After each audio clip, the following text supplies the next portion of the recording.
It hasn't popped up on the app yet. Damn it.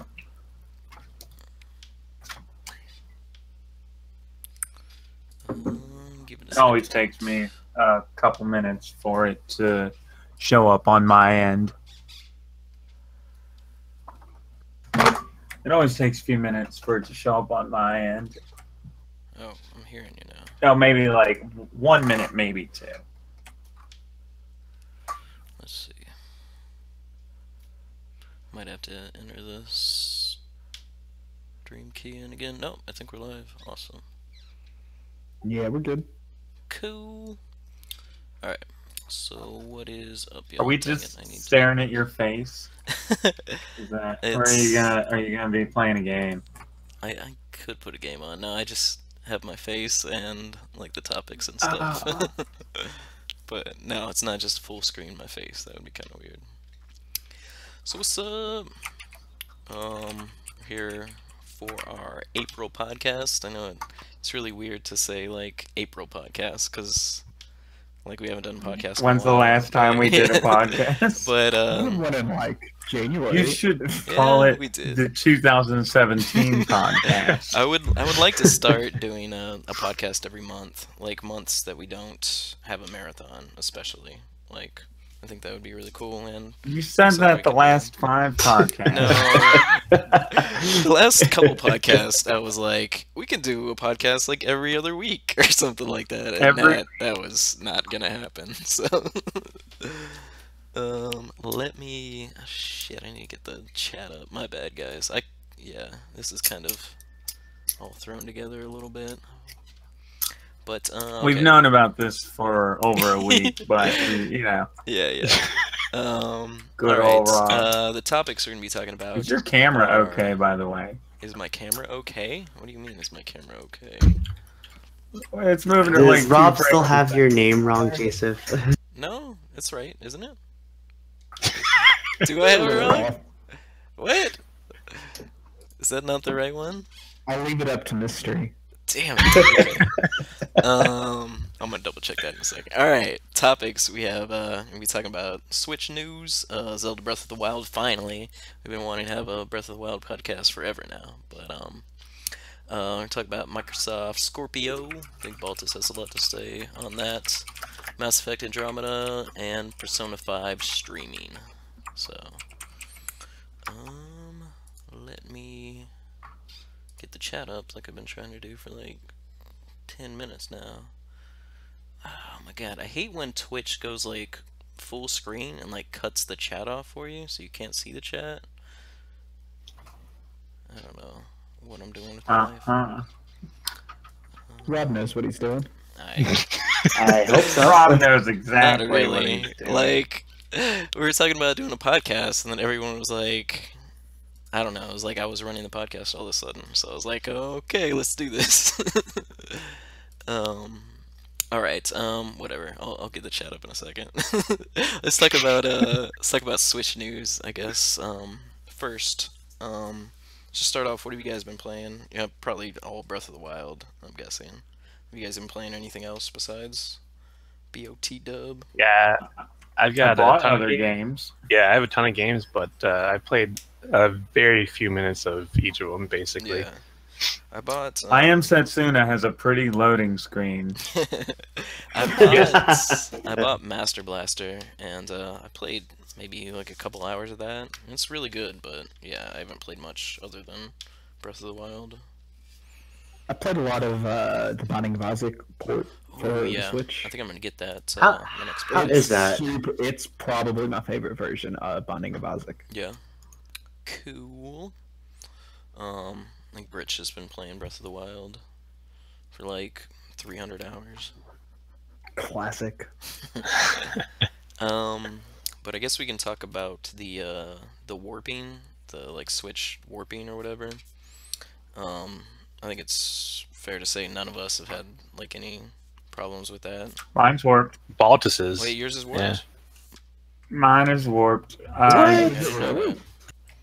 It's. I posted a picture in Chicken Chat of my Switch laying on top of Bree's Switch. So you can see mine curling away, curving away just a little bit. It's so slight. Yeah. And I've probably played, I would say I've played at least 50% undocked with my Switch. And I haven't done like 90-hour gaming sessions with my Switch docked. Yeah. So that's crazy really because Brit's like there was no whipping on his, right? Yeah, that's right. What I And we was used that for 90 hours straight plus all of the time he spent on it. Oh Maybe it's man, just that's a crazy. per unit thing. I think it's a manufacturing defect. Yeah. I don't think at all that it's warping because of the heat. The amount of heat required to do that for this kind of plastic, I just don't see this thing building up that much heat. I would think you would fry it before you would have that much heat. Yeah. Sounds I about haven't right. actually, like, I haven't checked mine, but now I'm kind of curious. I just, like, I play most of mine undocked, so if it's not a heat issue and it is a manufacturing thing, I'm kind of curious now. Other things I'm curious about, like, I haven't seen anyone take theirs apart after discovering this. So I know the housing inside is encased in metal or has metal rails. So are those metal rails also bent? Is this the battery inside expanding? What's actually going on inside my Switch right now is like I'm a little worried about that just because so many other things have batteries that are going boom right now. Yeah.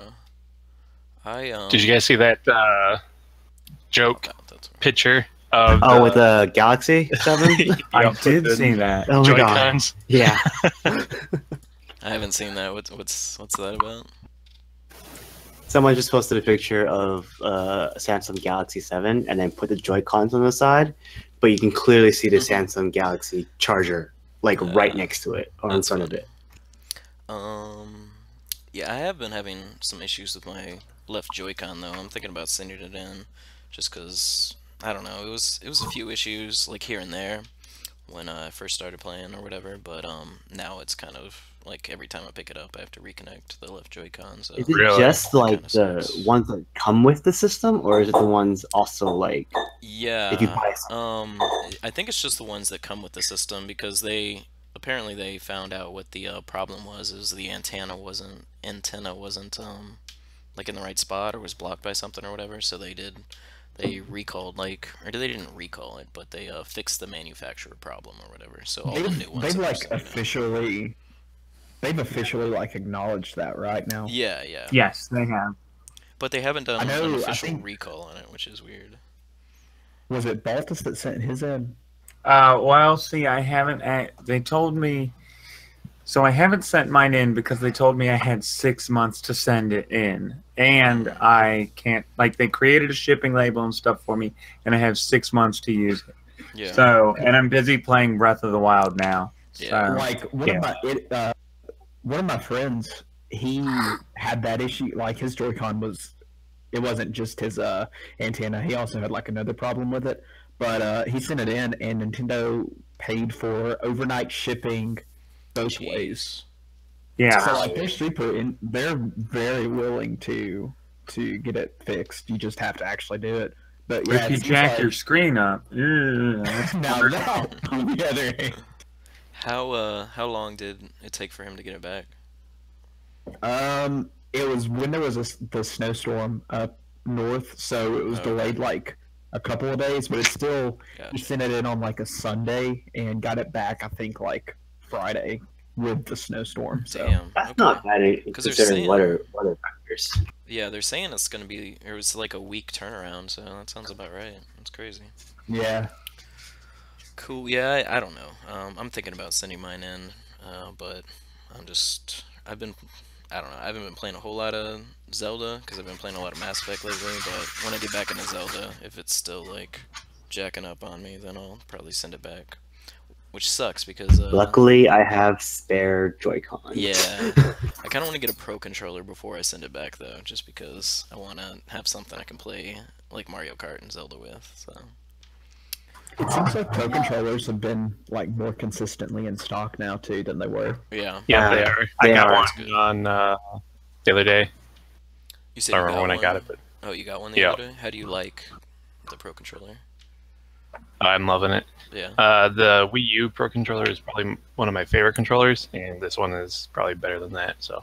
Oh, okay. This one, I don't have it. I've just like played with the one, but it feels just like an Xbox controller to me. 360. Yeah, it's very similar to that. 360 is like my favorite, or 360 Xbox One, like are my favorite controllers, like of all time, probably. So that's really good to hear. Like they just feel really good in the hand.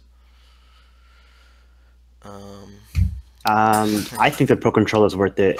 I've been playing, like random games with my friends. Yeah. So it's nice to have, and it's like if you don't like the Joy-Con grips, the Pro Controller is actually a little more comfortable to use.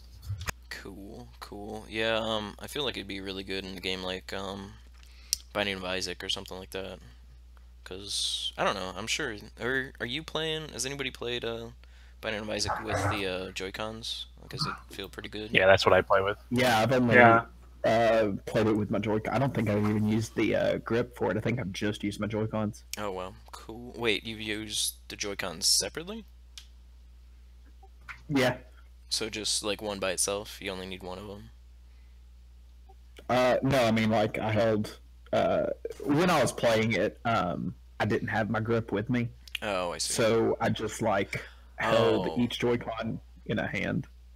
Oh. Which seems like it would be super uncomfortable, but at least with Binding of Isaac, since it's not like a super intensive game, yeah, it worked super well. I've played Zelda like that a few some times Zelda like that. because I was in bed, and so I had one arm behind my back, and I was had my head laying on the other arm.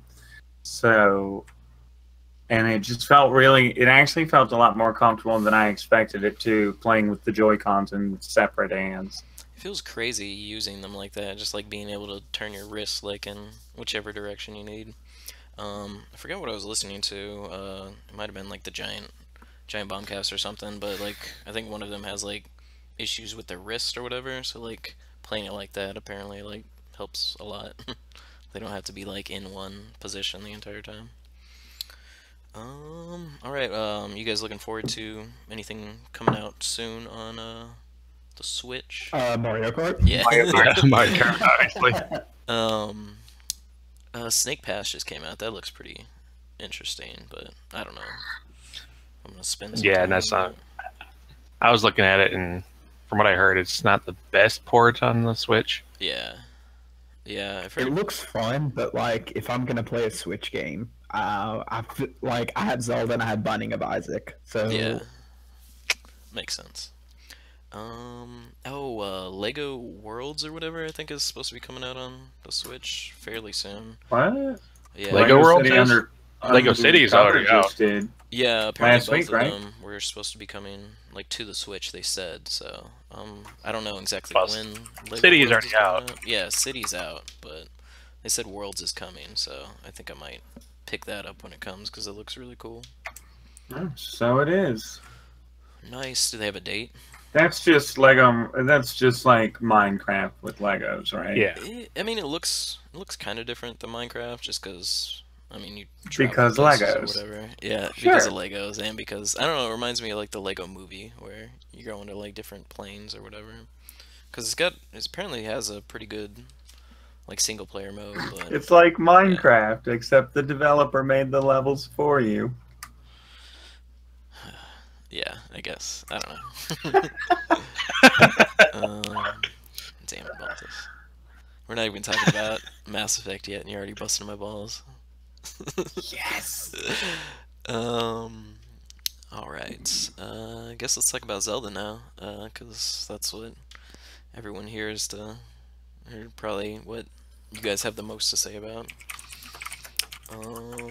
So how many hours have you guys played? What'd you say? Or like, I guess you can know because you can look at your Switch and tell. But I probably got the least amount out of everyone here. Like I'm in like 30 maybe. I think I just crossed over 200, but you have to subtract those. I mean, You have to subtract 70 of those yeah, because that's of the marathon. still freaking I have over 130. 140. Too much time. like 130 roughly. So yeah, I played like 130. What I do got you- 140 on mine. Dude, What are you I'm only at doing? like 50 or 55, I think. Yeah, I think I'm around like 55, 60, something like that. Wait, Joseph, I thought you already had all shrines. Well, I have. Damn. In under 55 hours? Maybe it's 60. I don't know. We got Jesus. like over half of them in the marathon. That's Did we? true. Did we get over half? How many did Yes, we Yeah, get? we had crossed, just like- over 70. I think, yeah, I was Okay. thinking we got like 71 or so. Cool. Yeah, so it wasn't like I had to go search everything out anew, and like That's I knew still- how to do the dungeons for the most part. It That's still wasn't pretty like, impressive, though. I mean, if you know where so much, I haven't gotten many seeds. I've only got like maybe 70 seeds total. Yeah. And man, there's no way I'm at I don't think I'm gonna 102 get all those Koroks. seeds for sure. I think I have like. I think I'm at a 50. little over 100 seeds too. Dang. Now I got to look up my time. And 104 shrines. What? Is it true? Oh, sorry. No, go ahead. I was gonna ask if it's true if at like the halfway point of the Korok seeds they give you a detector, like a Korok seed detector. Huh. Really? Has anybody gotten at least 450 seeds? No, but I'm Pokemon willing to fan get got all 450. Wait, Pokemon fan did? Dang, that's crazy. He's got all 900. He's Oh, yeah, I'm he's willing- talking about it on Twitter. Yeah, I'm willing to get all 900 if at the halfway point I get a detector. Yeah. I wonder if Also, update. like will I'm you at be able to use- 75 hours. 75 hours. Okay, that makes. See, more I'm not sense. that crazy. See, freaking 55 hours. Okay. Listen, Rob. That's a day different. Come on, Joseph. I wonder how they'll do the sensor thing, like the camera, I guess, kind of, just like because you There might can not be take one. you can take a picture of anything and use the sensor. So I wonder if you can do that, like with the Korok seed thing. You probably not. I can confirm that you can't. Ah, damn. Okay. Apparently, there. I isn't like a- mostly fill. I did a lot of the. That was one of the things I did in my game was fill up a lot of the Hyrule Compendium. Yeah. And yeah, there's no section in it that a Korok seed could possibly go Okay. That would. because it's like divided into categories and stuff. Mm-hmm. Dang, I guess you could just use a map. I mean, that's that fake God. map that was going around. I don't that know was how hilarious. else to do one. That, Like yeah, that's, you're- there's just so many of them. yeah. Yeah. For it to be a more precise shrine one, where it can't be. It has to be when you're really close to it because Yeah. they're literally everywhere. Man, I What do you swear- remember the map that I posted? The spoiler-free map of all Korok locations? Yeah, that was great. It's just the whole freaking map. The Good God. I hate the freaking sensor sometimes though, because it's like beeping like crazy, and I swear I'm like right freaking next to something, and it's I don't know, I can't find it for I the life of remember me. It's when- like below me or I remember when Brett was doing the what was it, the Hebrew the northwest Was it corner the- of the map, the mountain. and he was ones or looking for whatever. that one shrine and like Yeah, asking where it Yeah. was, but there were like 5 next to each other, so you can't even describe to somebody. Even if you've yeah. done it, you can't describe it. Yeah. That one was rough. It was like a lot of them. I love the detector, but you have to think creatively because it's like, oh, it could be off the side of a mountain that you need to do in slow mo, and Oh, Britt's playing oh, right now. someone got a Korok. Yes, JD. That's how many Koroks there are. Is my I thought I was supposed to talk. Yeah, I just got a Korok. I've been trying to do like stuff that I did in Zelda and like Mass Effect, like jump off like mountains and stuff, or especially when I first started playing. Not so much now, but like, yeah, I don't know. It's weird that how that game like trains you to be able to do certain things, and you want to like bring that over to other games. But Yeah, when you were playing your first stream of Mass Effect, Yeah. you were like, "Oh, what's that way over there?" And I'm like, "Why don't you just glide over there?" yeah, it's like shit. I wish. What are you doing now in Zelda Brit? Now that you've beaten all the dungeons and everything, right? Just getting shrines and Yeah. going around exploring. Already have all the shrines too. I've Oh, been maxing out my gear. Like right now, I'm Yeah. what's the name of it? Oh, what's that gear that you get in the Gerudo spoilers for anybody. It's not a big spoiler. It's just the radiant suit thing.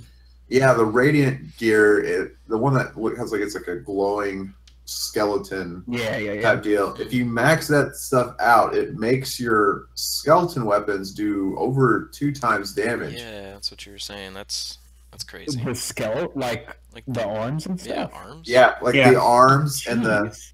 The spooky, scary skeleton armor. I was watching someone do a test with it, and so if you have like a weapon that does 45, it does like a little over. It does in the mid 80s damage. So it's just like barely over Damn. double or not 45, 90. I mean, can't do math there, but So imagine That's awesome. wearing that during Ganon if you're with the Master Sword equipped. Will you do like 180 damage? it has to be a bone weapon. Yeah. It has to be made of bone. You couldn't- Oh, so Master what's Sword. like the most powerful bone weapon? Those bone maces that do like 50 something, so they'll do around 100, and then if you have the attack 3 up, you do a ton of damage. I mean, What? also like that. I mean, that's really cool and everything, but the what is it? The Guardian armor that Yeah. the set bonus is like it increases your Guardian weapons. Yeah. Oh, I actually don't. Is that double? Because it in the description for it, it only says I've never tested it. It only says like ancient proficiency up or something like that. that'd be interesting to check out. I've only Sure. tested that one. I So love the Guardian weapons though. They might be like my favorite weapons in the game.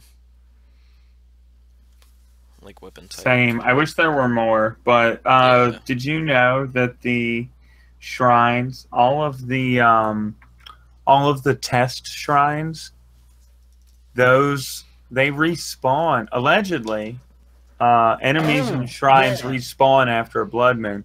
So if that's correct, if it counts for the major test ones as well, then you could just go back after a blood moon to get your like Guardian Sword plus Wow. plus. That's cool. I didn't There's know that. there's a side quest. I don't even remember where it could possibly be, but there's this girl that like wanted pictures of 3 different Guardians, and so I went back to the beginning of the game, like one of the 4 test areas, and had to take a picture of like the basic little Man. sentry. yeah, I Oh, want. the fair I've been jungle looking area. for her because I heard about that. Doesn't she also? Is it the same one that wants to see like rusty weapons or just No. random No. weapons? A traveler's sword or some crap. There's a boy in it's either Kakariko Village or Hatina Village. I can't remember which one, but he is all about like different weapons and stuff. You have to show him Yeah. like a traveler's sword and like a fire rod or something. Yeah. Yeah. Oh, there was a That kid. Korok that wanted to see a flame sword as well. I think he's in the village that your house is in. I can't remember the name of that, but yeah, because I remember I had a freaking traveler sword in my inventory for like half the game, just because I was like trying to get back to this kid and never did. But alas. Yeah, I'm loving Zelda. Like it's probably the best game I've ever played. In a lot of ways, I think it Okay, can I still. can. I think I can confirm the Yeah. major test of strength enemies do respawn, and it does lock you back in the room while you fight it. Oh god. Also, Is the, that fake? the second observatory up there. Now you can buy. I can't remember which ones are available, but you can buy Guardian weapons from. yeah. That Robbie. Yeah. And I know one of them is it's a weapon you can't get anywhere else. It's like the Guardian saw or something. Yeah, Yeah, I saw it's- that. I think there's a it's few really different cool. like weapons there. Yeah, there's a couple of different ones, but yeah, I think he's the only person or like the only way to get a couple of those Guardian weapons. I've seen Guardians in the tests that looked like they had a saw equipped, but they've never dropped it. So I don't know if it's just Yeah. for looks there or whether it's a super rare drop. Yeah, because it looks They like it's use it. spiked. Oh, go ahead. Do they use it? Yeah, it's whenever they do the like circle, like the I don't know what angle that is, but it's pretty much a circular attack. I'm pretty sure that this is the saw that they use, but they don't ever drop it though. You're right. The saw looks really cool because it's like, it looks like the spear kind of. It's just like more circular and then has like, you know, the spikes sticking out of every, like just like a saw, I guess. Did anyone buy the special edition strategy guide? I have not That's yet. special. Did you get it? I bought the that one, but I haven't gotten it yet. Check your Amazon. Mine says it is releasing on Tuesday, and then I'll have it on Tuesday. Look at mine. I'm still holding my breath on that. It had got. It wasn't it supposed to come out at the end of March or something, and it got delayed again. Yeah. Which one is that? Because I know they had like 3 strategy guides at the launch of Breath of the Wild. So That one's the really hardcover green one. the hardcover green one. Okay, because they had a hardcover like special edition. Yeah, but I've I got guess that that was just, yeah, that was just a special edition. Why did mine's coming on Thursday? Thursday. Yeah. I'm sorry. So anything else you guys want to say about Breath of the Wild? Like, I think it's definitely like the best game I've ever played. I would say, but there's still things that you can pick apart like any like great game or whatever, but I don't know. I just having more fun with that game. There's very few things about Breath of the Wild that I've found to pick apart. I mean, yeah, everyone. I've seen criticism, like I've seen this game doesn't have, there's no ocarina in this game. Criticism. Well, we were about 70 hours into the marathon before it even crossed my mind that we didn't have a musical instrument. Yeah. Same with the hook shot. People cried about, well, we don't have a hook shot. And I'm like, you can climb literally any surface, jump off, and glide to another surface. I mean, I guess they could write in a way that a musical instrument makes sense in this game, but like the hope not. The tablet like took the place of the musical instrument. I think. I don't know. Sure. Yeah, I didn't think it was needed. But the musical instruments for a while have been, it's a gimmick. Yeah. It's your standard Zelda gimmick, I guess. It's kind of it's cool at first, but it eventually gets really annoying having to keep, okay, what's this song? Let me consult my piece of paper. Yeah, I loved it in OOT, but that was like forever. I loved it in Ocarina, and then after Ocarina, for some reason, I started to really hate the concept of. I personally feel like I love it in Ocarina Time and Majora's Mask, but I think Twilight Princess actually did music the best way because it's the wolf howling and it's so infrequent in the game. Yeah. Whenever it finally comes up, you're not like super tired of it. It was definitely good that it was infrequent in the game because that wolf howling. Yeah, it was super infrequent. But like it still lets you do that Zelda gimmick, I guess. Yeah. It was an interesting little mini game that they. Yeah, it was more of a mini game really than something you had to like. You didn't have to memorize a song. You just sort of follow along with it as a wolf. But if you were deaf and trying to play, you were screwed. In Twilight Princess. Oh, okay. Because you had to listen for the tune and try to match it, right?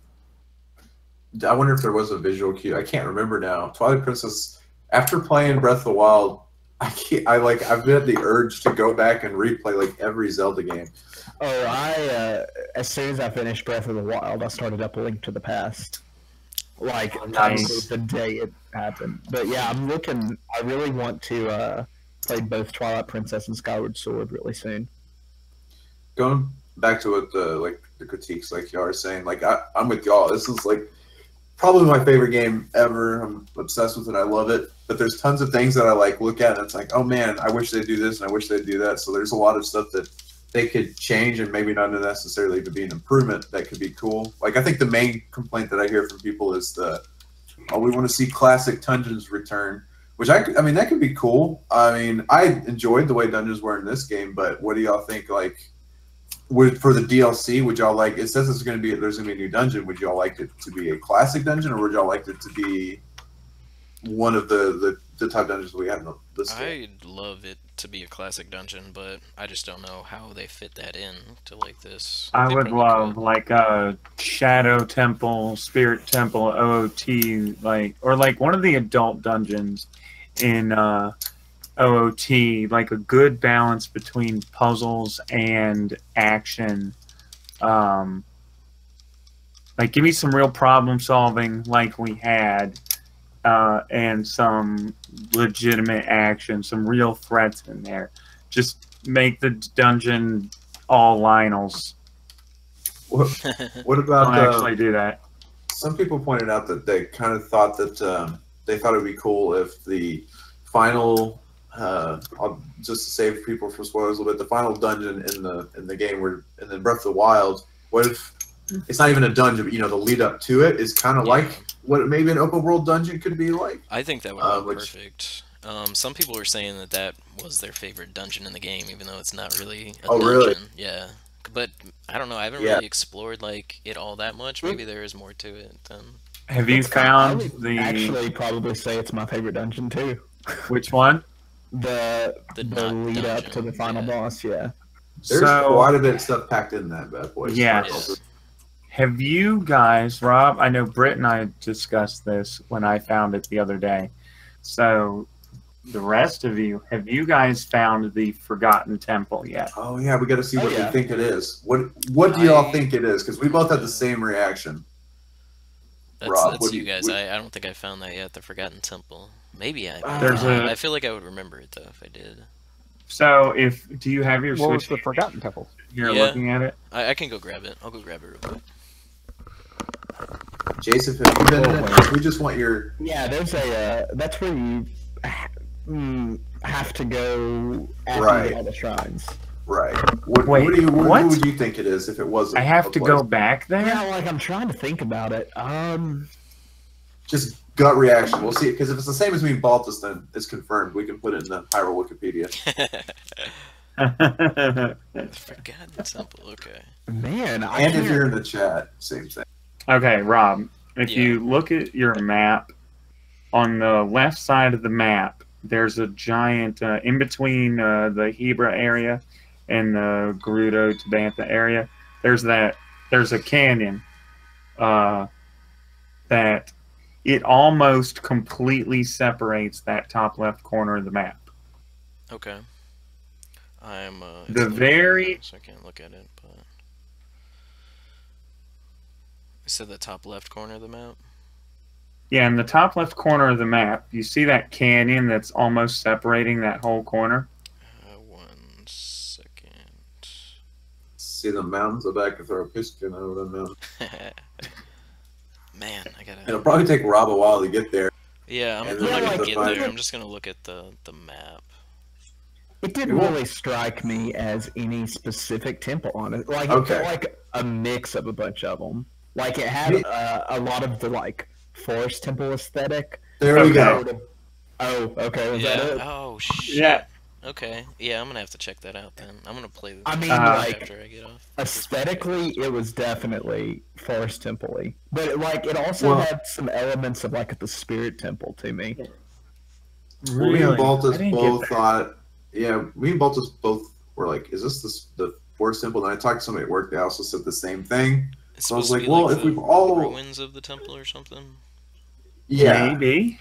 It had Um, some it was- elements, maybe the Wind Temple as well, because the Wind Temple in Wind Waker was a very forest. That is a really neat idea. but it's Yeah, like- located kind of close to the Lost Woods. It's kind of close, but it's not. See, that's the only reason it didn't specifically stand out to me as the forest temple is because it's close, but it's still like just far enough away that it Oh, didn't okay. seem Forgotten like temple. the forest to me. Yeah, I'm gonna. It's in, You can explain. Like design wise, yes, for sure, but it distance wise, like which I know in Zelda you can't judge distance from game to game, but right. There's something. Yeah, Rob, go into that canyon. It's in the northern edge Yeah, part of that I found it on the canyon. map, so I marked it. So I'm gonna check it out. It's also Oh yeah. the entrance of it is very much when you when Saria is sitting outside. Yes, I will completely agree with that. The entrance of it was definitely like, what is it, the Sacred Forest Meadow? Is that what it's Yes, called? Yes. we're very much giving y'all game theories in here. I think one of my favorite parts of Breath of the Wild was when you build the freaking like town or whatever. Oh, I don't want to get into spoilers, Terrytown. but oh my god, I do wish there were kind of like a few more things like that, but in it just where you That see part- like your progression like growing like that. Yeah, It's so cool, and also, I know we talked about this in our chat or whatever, but like every person that that when you're having to recruit adds an instrument, a sound from whatever they're they're coming from. Goron, it adds, I think, drums. I don't know if it's drums or if it's like a brass instrument. Anyways, it adds different instruments that would be kind of what you would hear from their culture I or didn't whatever. realize that it was doing that either until I think it was the next to last addition to it, and I was super angry at myself for not like paying attention to it before or after I realized what was going on.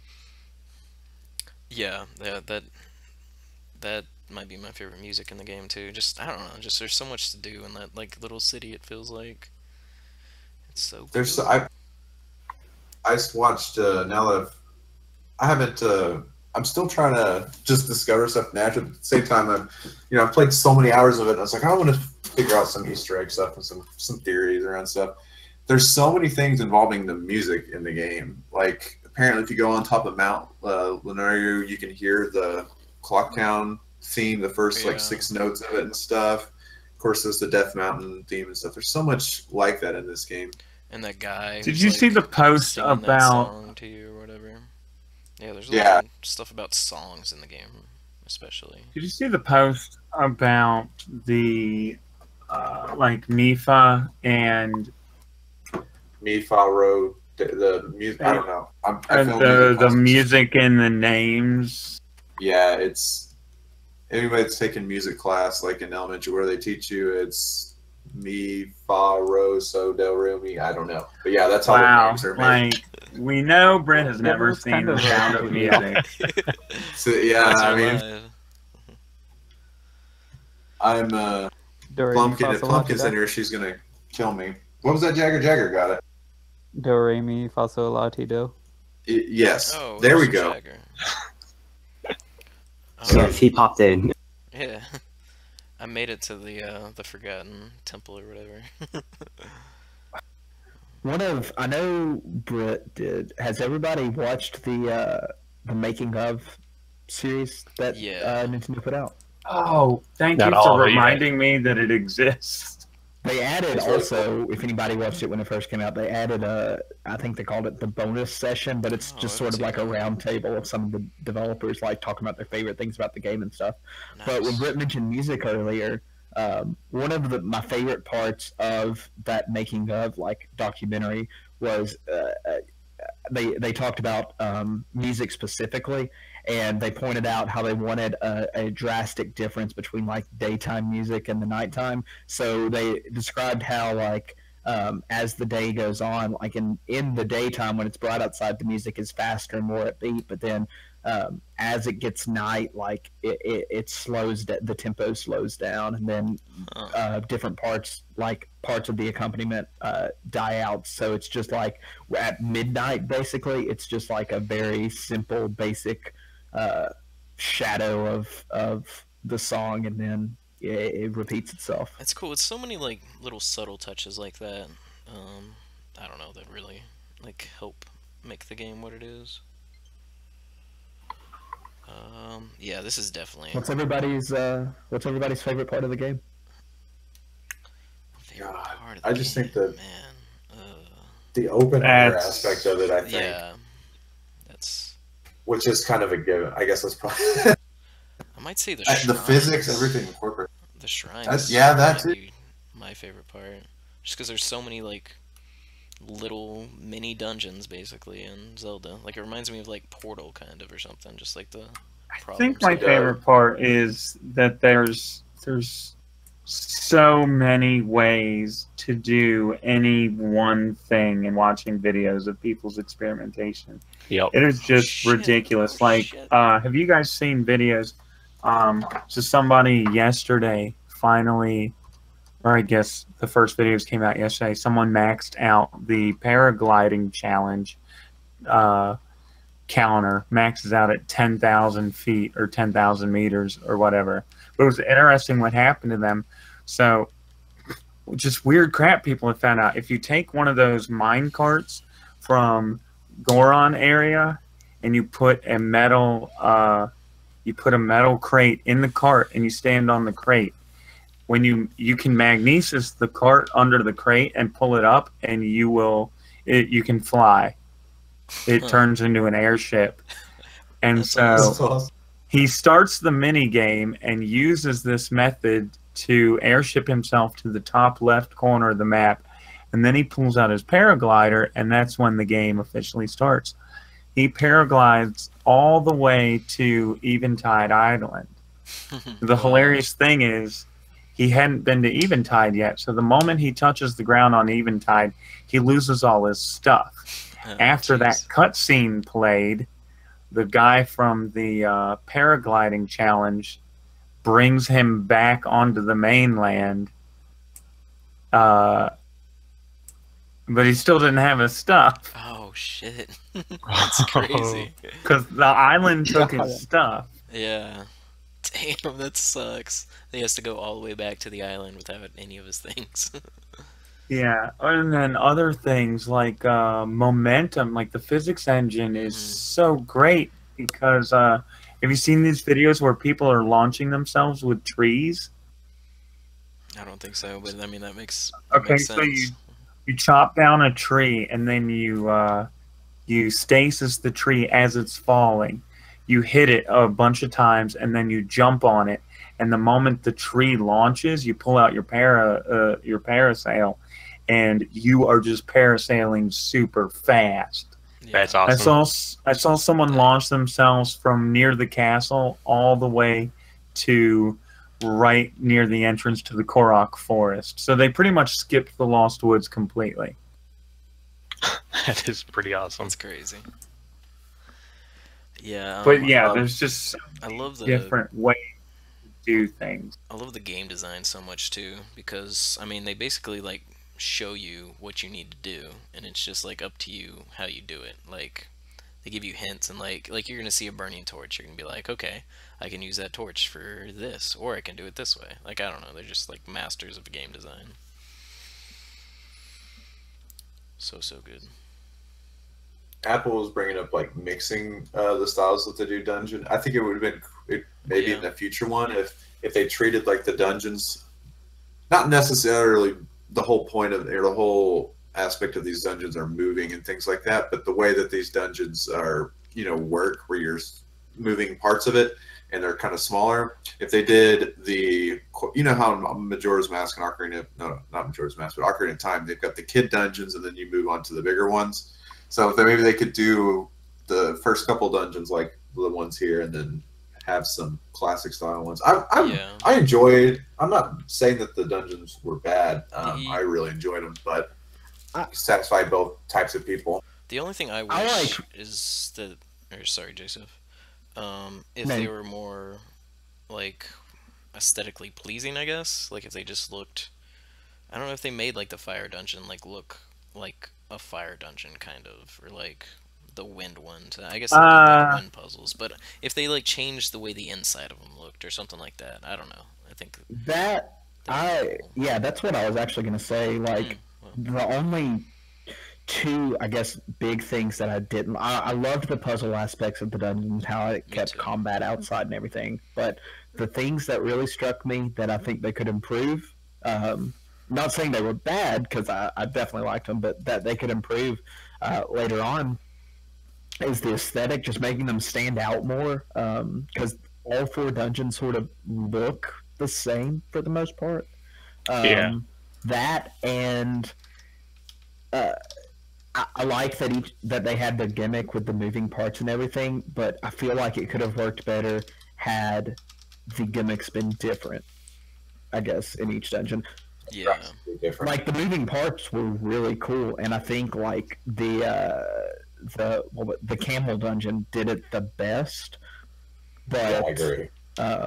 but yeah, like the fact that you go to all the dungeons and every time it's just another series of puzzles where you have to move the dungeon. I feel like there needs to be a gimmick if it's just staying in a puzzle based format, but I think there's definitely room to change that up a little bit.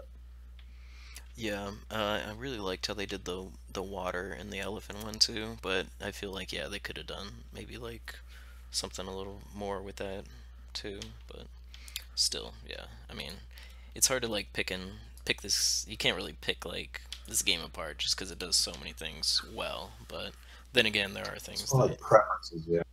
yeah, That's the thing. Like, I have a lot of criticisms of it. I'm not gonna lie, but Yeah. it's probably my favorite game I've ever played. you can't Like, just like because I absolutely love the game doesn't mean uh-huh. I can't see that there are like not that I think things are wrong with it, but there are so Yeah. many ways it could be improved.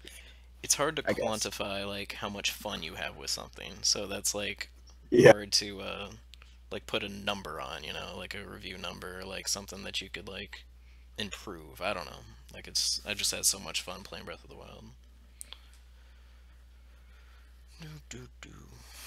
Yeah, I think because I like love the game so much, I find more stuff. I'm just like, oh, I hope they do this next Yeah, time, or I I hope they think- do that next time. I think sometimes you're more critical of things you love than things you hate. So that's deep.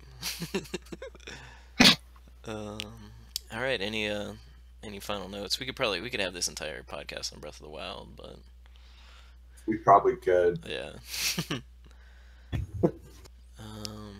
All I right. did feel like what you said about it having so many ways to do things was like drastically different from previous games. It felt like Oh, with yeah. previous games, you had to find kind of the solution for most puzzles. Oh, for Right. sure. I mean, there seems to be the obvious solution, but then it's like in past Zelda games, there's the obvious solution, and then you can find maybe one way to cheese something. Yeah, but in usually that's this, like a glitch or something. My in the obvious Zelda solution, games. right. And my obvious solution may be slightly different from your obvious solution, but then there may be 5 different ways to cheese it Yeah. that have nothing to do with glitches. Yeah. Exactly. Like, I don't know. I've solved puzzles like in so many ways, and then like found the easy solution to it, and I'm like, oh my god, that's so stupid. I could be done with this like 20 minutes ago.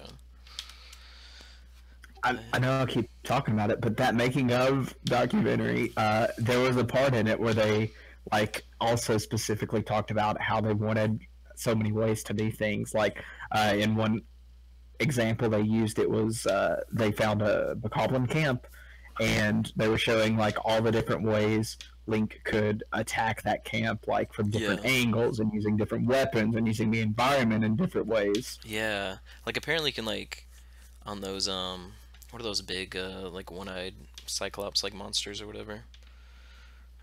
Cyclops. Not called cyclops. What are they? Thank you, JD.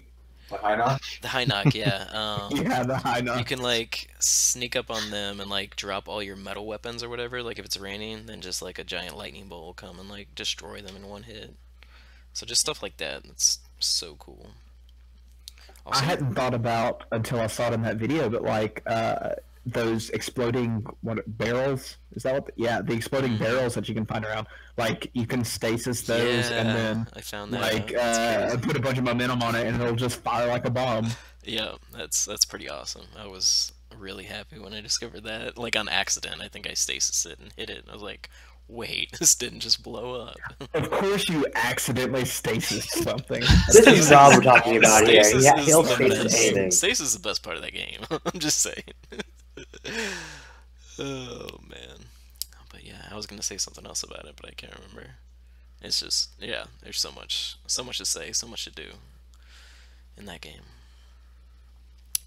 All right. I set up I probably should have like plugged this at the beginning, but I made a email for our podcast. It's tsgcast@gmail.com. So if any of you guys want to email us, we'll try to read some emails. I don't know if we'll get to any this time, but our next podcast we can like pull from that and stuff. I think they have a podcast at thespeedgamers.com. I think.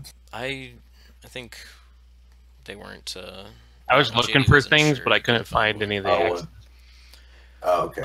We'll figure it out. But it's though. very well I could possible. check. Yeah. Like good. I sent questions in before. Oh, here we Well- go. It's Okay. yeah, I don't know. Yeah, I'll find it. But yeah, use that one that Rob said. We'll let y'all know if it's in. tsgcast@gmail.com. Yeah, you can just send them there. We'll probably get a more official one and start using that. But just for now, because we're gonna try to do another podcast next month and so on and so forth. So get some email questions that we can answer. All right. So I guess let's move on to the Scorpio. I think Baltus is most up to know on the specs and stuff of the Scorpio. I'm pretty excited about the Scorpio, but you Up to wanna no good. you wanna fill us in, Baltus? I mean, spec-wise, it's great. It looks like Microsoft's definitely trying to actually beat Sony now in terms of raw power. They're moving the memory from DDR3 to GDDR5, and faster GDDR5 than what the PS4 Pro has. Also 4 gigabytes more than the PS4 Pro has, bringing it to 12 gigabytes. So that is probably the biggest thing for this, because we've never seen like with the Xbox 360 and then the Slim and the PlayStation 2 and the Slim. Anytime we've seen an incremental change like this, we've never seen an increase in available memory. Because one of the things that's often the Xbox 360 and the PS3, the biggest problems with them at the end of their lifespan was lack of memory. The devs just did not have the memory available to do the things they wanted or needed to. So it's really interesting to see them do this, because this is not supposed to be a replacement for the Xbox One. This is supposed to be an Xbox One for premium users. It's like who the don't PlayStation mind. Pro. I mean, it's basically Yeah, like because that, just they're increased specs. But this is so much more. This is a better improvement than the PS4 Pro was to the PlayStation. the thing. Yeah. The thing that struck me about the specs for it is, like, we knew it was going to be more of an improvement than the PS4 Pro was, but it surprised me how big of a difference it is between the two. Faster processor, a much faster processor. It will have. They mentioned read and write speeds will be faster. I don't know if the PS4 Pro upgraded the SATA interface to SATA 3, but they stuck with 5400 RPM drives. So unless you were removing the drive that came with it and putting a solid state in, the benefit was almost completely lost on you. And that's, I think, that was my biggest critique of the PlayStation 4 and Xbox One, was that in order to cut costs, they use slow storage, which is a huge thing because they're demanding all games be installed to the drives. So when you have games like Bloodborne, Britt and I were just talking last night about Bloodborne's horrendous load times when it launched. We are very quick to blame developers, but if the difference, a 7200 RPM drive versus a 5400 RPM drive can be a massive difference when it comes to cutting down load times. What else? The crazy thing to me thinking, for the PlayStation Pro and the Scorpio is the PlayStation Pro doesn't have what is it, HDR you're right. drive or whatever?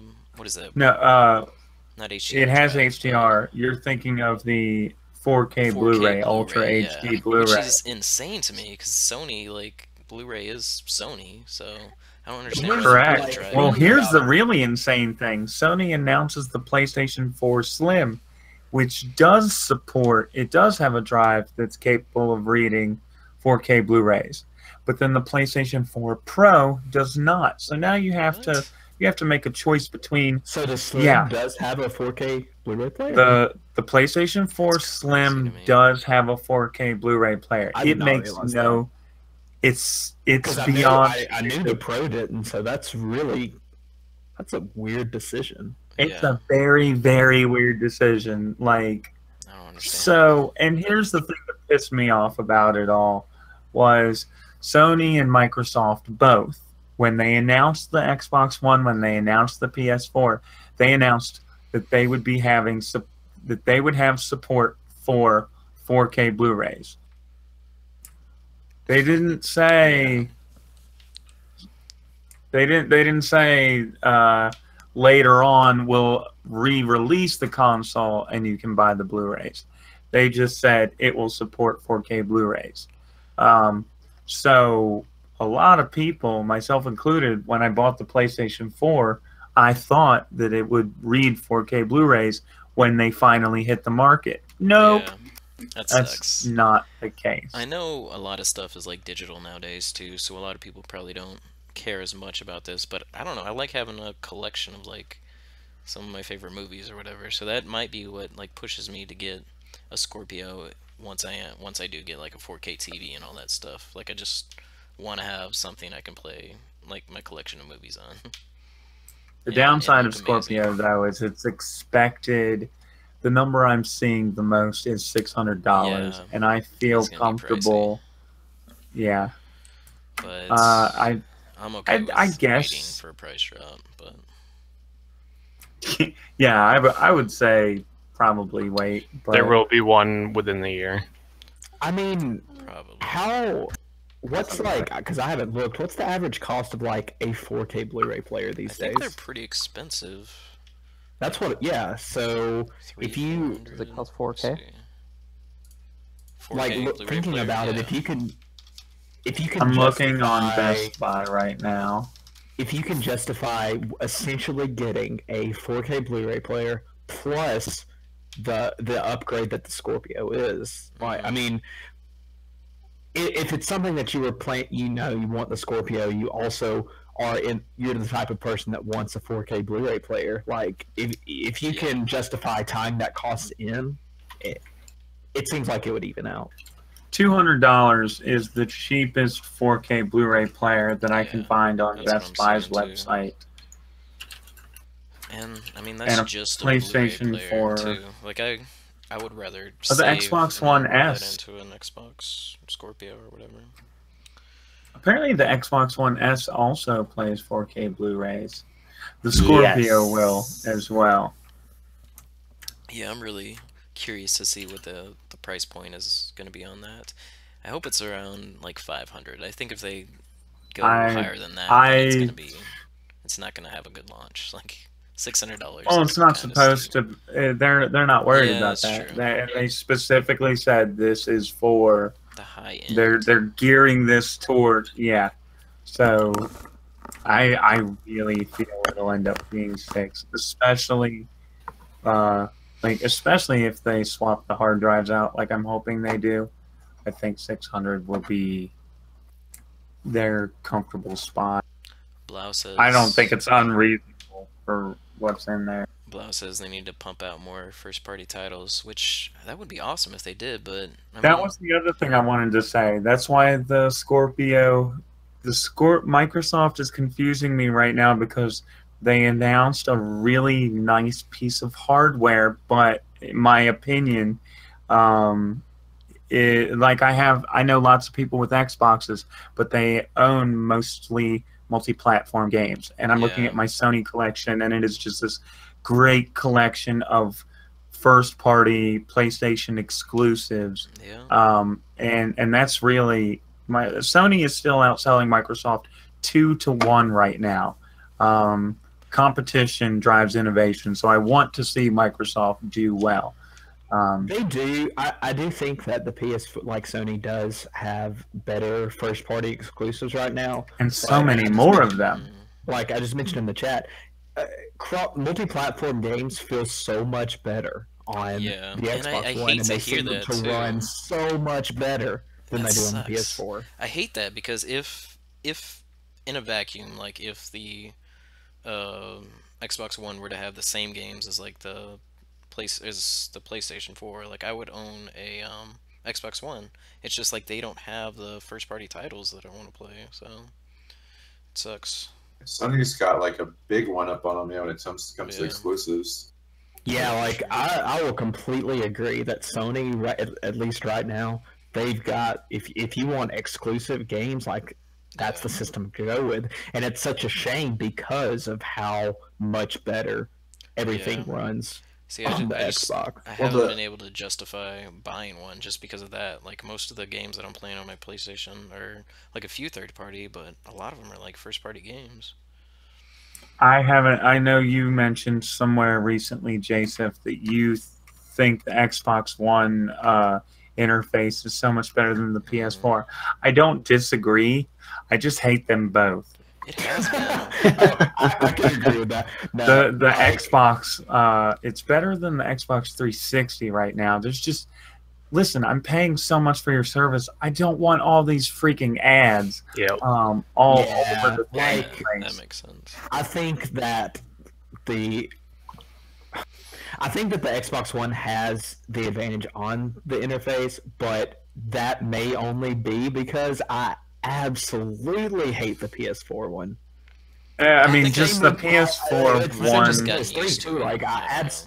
Like I hated the PS3's interface too. Oh, The PS3's interface I liked better than the PS4 interface. I did not actually. like the PS3 interface at all. I think I agree with that though because I hate the Jeez. PS4 one just The so the much. PS4 interface, the like, 360 oh look, I have interface. to scroll through. The PS4 forces me to scroll through 20 games that I own physical copies of when I can't have 20 discs in at the same Yeah, time. That's true. Instead of automatically putting those in another menu, or just, it doesn't even need to display those in the menu at all. It could just display the disc I have in. That's and one then of the digital biggest download. issues I have with it. Yeah, Like that's such a frustrating thing to have to deal with anytime you want to use the They console. could just make it like customizable or something. I feel like that would help a lot, but they have not. The 360 interface is one of my favorite though. Like, is the Xbox One like kind of like that in any ways? Because it was just, I don't know, so simple like to navigate around those menus. I haven't messed with I mean, the honestly, Xbox I feel One. like the Xbox One's interface. It's not perfect. Like I completely agree with that, but it seemed like it's really simple to use to me, and the categorization of things is much more like natural, Yeah. I guess, Okay. and it splits stuff up in the right ways to me. Cool. Yeah, well, I'm looking forward to Scorpio, seeing the price break and stuff.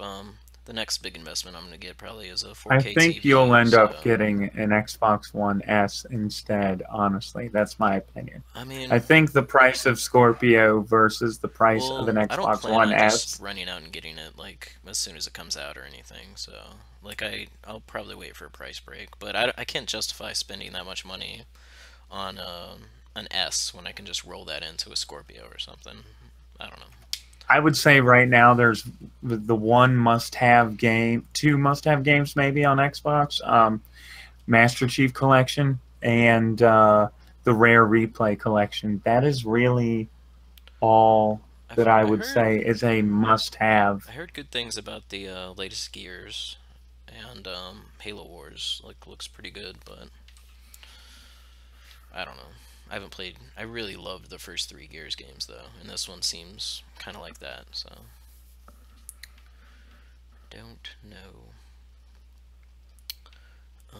I just checked my.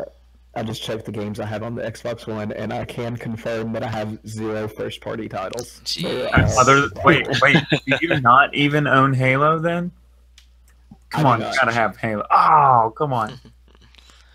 Yeah, I don't. They don't have a whole lot like slated either. Like except first-party for stuff. Rare Replay, because it came with the console. Oh, okay. Oh, nice. Yeah, that's the only thing that right now I don't mind the price with the Scorpio if it ends up being 600, because I can, like I was saying with the Blu-ray player issue, I can justify that in some way. Whether or not I should be able to, I can justify that to myself. The thing that's holding me back is the fact that there's not going to be any exclusive titles for it, and it's like it's a weird way to feel, because on one hand I'm super happy there's not going to be anything exclusive, because it's not going to take away from existing Xbox One owners.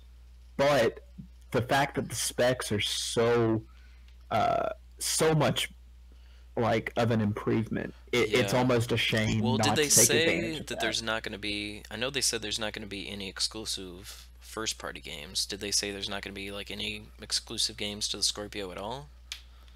'Cause I mean, that would make think that they have sense, said but- there are no exclusive games. I could be wrong on that, but I'm pretty sure they've said there will be no exclusive Scorpio games. I wonder if that's something that will not run. they start with though, and maybe like a couple years down the line, like when the install base for the Scorpio is maybe more, that they'll. I don't know. I guess that depends on when they plan on releasing a full new Xbox release. Honestly, yeah, Blau. Maybe that's 2 years from now. Killer Instinct is one of the reasons I want to get a freaking Xbox. Like, to be honest, like, I really want to play Killer Instinct. I know it's on PC or whatever, but then I have to go through the Microsoft Store and all that shit. Yeah, so with the Microsoft Crossplay, or whatever they call it, there's actually, if you have a PC, there's not going to be any exclusives, right? Yeah, that's true. Well, I know all first-party games are like that, and I know they've started doing some third-party. I think Resident Evil 7 was the first non-Microsoft game. Yeah, it has crossplay if you buy it digitally on Xbox or digitally on PC. The physical copy, it does not work. But here's the thing. Digitally, it does. Personally, and just what I've read and seen for other things, I strongly caution against buying these types of games through the Windows Store. Look at what happened with Gears. Look at what happened with Quantum Break. Look at what happened with Call of Duty on the Windows Store. People got Recore also. Yeah, for some reason, the games that are coming out, Microsoft wants to push this Windows Store thing. I almost wonder if this is a ploy to kill PC gaming, or like kill PC gaming. Hey, well, no, like hey, solve the riddle, everybody. I solved the riddle. No, like they keep they keep pressuring people into they pressure the devs into putting it on their store, but then there's no support. Yeah. Quantum Break was broken on PC to the point where the dev said, "Okay, we can't fix this," and then they released a version that worked fine on Steam. Yeah, if they really want to help us out, they would just release them on Steam and give us Steam codes for them. Exactly. That's exactly. But I don't know. Like those games, I kind of like. I like playing games in my living room. Like, did you see Ukulele will not have the Play Anywhere thing? It won't. Yeah. Also, the Windows date has been pushed back or is up in the air now. So they have a Switch date for that yet? No, I don't. Damn. I've been so excited about Ukulele, and then every time I get my hopes up, I remember that there's no Switch release date, and that's what I'm waiting to buy it on. Yeah, me too. Same. I would only get it on the Switch. Not that there's anything wrong with playing it on something else, but like, I don't want to buy it. It seems like I want to play it on my Switch because, I played Banjo-Kazooie on my N64, I played Donkey Kong. Like, I want to play that game on a Nintendo console. I mean, the nice thing about the Switch is, like, I don't have to buy it on my Xbox to have it on console and my 3DS to have it portable. I can just buy it on my Switch and have both of those experiences. Exactly. Like, that's where I'm going to buy, like, most of my indie games are going to be on the Switch. Like, probably some on PC too, same. But I don't know, just having that ability to take it anywhere is going to be pretty great. I think the portability of the Switch, like, I think that's going to do wonders for indie games because, they were available. A lot were available on the 3DS or the Vita, but like the fact that it doubles as a home console and a portable console, I think indie games are definitely going to benefit from that. Yeah, for sure. I mean, Binding of Isaac's a really good example of that. Like you said, it was your favorite. Have they released? Yeah, it's definitely my favorite version of the game. Have they released numbers for Binding of Isaac, like on the Switch? Know. I don't think they have, but to... there's a second release of it coming. Oh, that's Yeah, not they got just- stickers in it though, is it? Damn it. No, I think but it's the got new a new front, cover. yeah, the new cover is Oh, there's a ridiculously new cover awesome. for it. That's cool. Yeah, Yeah. I was super surprised because I was going to pre-order it on Amazon before it came out, and it was out of stock since they just did that limited run. But the way I got it physically, they just had it in stores, which I did not realize was wow. going to happen. Yeah, I need Like to. I got mine at a check. Walmart. Yeah, I bought mine at Best Buy, but they hadn't put them out on the shelves, so they had to go in the stock room and look for it. I'm gonna I have to just look posted around the for link it. for the cover. Cool. I want Check this freaking out. Hyper Light Drifter on my damn Switch. Yes, I want. Like I now. want to play that. Oh, I want man, Stardew that cover Valley. does look really cool. God, that looks awesome. Is there a release date for Stardew Valley on the This Switch? spring or summer, it's coming soon. Oh, the second run doesn't have a manual either. Damn, that manual looked really cool. It looks like the old Zelda manual, isn't it? The manual is like the coolest Yeah. part of the, the physical release. It's the only reason I got the physical release. Like the stickers are cool, the case is cool, but like that manual, I had to have it. I like having I like having physical games. I bought the first game that I bought digital in a while has been Mass Effect Andromeda, and it's kind of nice just having that like on there where I can load it up whenever. But I don't know, I like having I something buy it put on the primarily shelf. digital. You do? I'm super. I like. It's why I still buy like Blu-rays and stuff. I like having the physical copy of a thing that too. I own. But like with the Switch in particular, the case that I have to take it portably with me, it came with like a couple of cartridge holders. Okay. So it's really nice to be able to still buy the physical copies of the games like I want, but still have it super simple to take it with me if I want to play portably. Yeah. Like just because I don't have it digitally doesn't mean I can't easily switch the card. I understand like the draw of digital is really really cool and everything, just to like have everything on this system that you can take anywhere. But I kind of wish like in a way that they would like let you download the game like onto your system after you bought it or something, so you could still have like a physical like case or something to display somewhere. But I'm sure there's issues behind that. That and how else will they get your money? Yeah, they'd find a way. They should just start sending you a physical case every time you buy a game Yes, digitally that's with all I no want. cartridge in it, just the case, so I can put it on the shelf and never have to open it. Yeah, but yeah, and just kill all the plastic trees too. All right. I don't know if trees are plastic, Rob. Wait, are they not? Trees aren't plastic? Damn. Nope. Jeez. So, not to bring it back to Zelda, but one second, real quick. I'm doing a shrine right now where you have to have the electric blocks and barrels and whatnot. You mean you just drop a bunch of weapons on the ground, right? Yeah, that's pretty freaking awesome. Yeah, that's really cool. When I saw that, I was like, oh my god. What a good game. Seriously.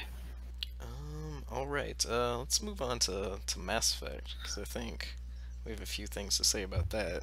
Probably on different Yes. sides of the spectrum, but I think it's just me, Baltus, and Calvin that have played it, right? Like JD, you haven't played I it. played about 5 hours of it today. Okay. Oh, nice. Cool. So you're just in like the beginning area or whatever. Yeah. Pretty much. That is definitely like the slowest part of the game. So if you're not enjoying it so much, Yeah, and I like it. I just hate that I can't save when it's a main story mission. Like, that's dumb to me because yeah, well, maybe I'm spoiled with Zelda, but just being able to save anywhere true. I mean, it's nice that it auto saves for you after a certain while, but at the same time, it's like, yeah, it would be nice. Sometimes if those you auto needed to save. those auto saves piss me off too, because it'll throw you way too far back. But That's what I've been dealing with. Like, I've Yeah, just been messing around and accidentally dying somewhere, and then it sets me back 5 to 10 minutes, and then I'm like, well, I don't really want to play anymore. I was playing on hard, and I changed the difficulty just because of that. I was like, this is stupid. I'm not dealing with these auto saves. Actually, maybe I should do that. Yeah, because it's still difficult in parts, but I played on casual for now, so I just want to see the story to go through, and then I may change it later on my second playthrough. yeah, because I really like the combat. Like, this is my favorite Mass Effect combat, easy, I think, just because they added like so many things that you could do, and like where you can like go through all the different trees, like the tech tree, the biotic tree, and then combat tree and all that stuff. But it's nice that they added that, and that you're not just sticking to like one specific like soldier or vanguard or like. Yeah, for sure. So. I was always soldier in like the first 3, the original trilogy. Like, I would usually play through soldier, so it's fun like messing with the biotic abilities and like all the tech abilities and stuff now. Yes, I agree on that one. But I think I just hit 60 hours in that game today, and I think I'm just over like halfway through with the story. Like, I've been doing so many side missions and loyalty missions and everything, and just like reading everything and like listening to every conversation, because that is what Mass Effect is for me. It's like the world building and like the character relationships and all that stuff. So like, I don't know, I love those games so much, and I think this is so I'm about really good 45 hours in, and like I agree in terms of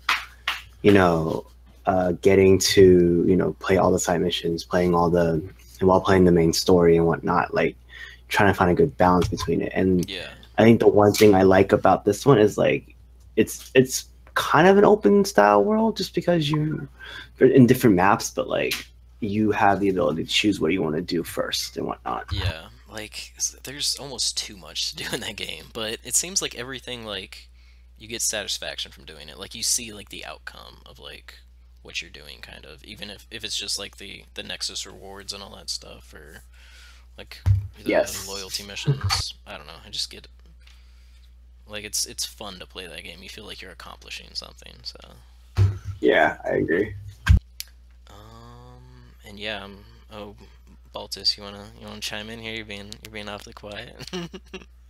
Hold on, before Baltus. I am waiting. Okay, for you guys. You guys deserve this. Okay, I will let you say what you want before I shit all over your parade. I want to point out that even though I have not played the game, I've watched a lot of it. I have friends that played it and everything. I'm really impressed with BioWare's seeming willingness to correct their problems. Yeah. They have addressed that they have major problems with it, and they are actively trying to fix it, which I'm impressed with. Yeah, there was a patch last week that they fixed, for the icon Yeah, tracker. like that one. Isn't there another one coming out like in a few weeks? Yeah, something like that.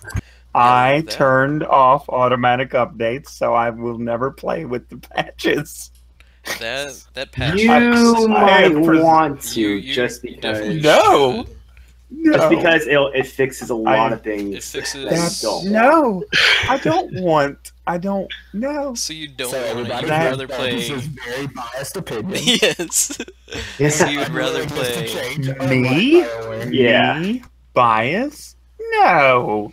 But I mean, the patch fixed a lot of little ease of access, like stuff, like even traveling like between worlds. You can like skip that, like flying to the world. You know what else fixes things?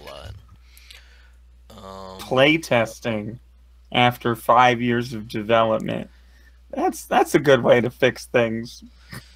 That is, yeah. Just saying. I'm not gonna disagree with you, but I mean, obviously, I think that was more on the end of EA trying to hit a sales goal than it was BioWare.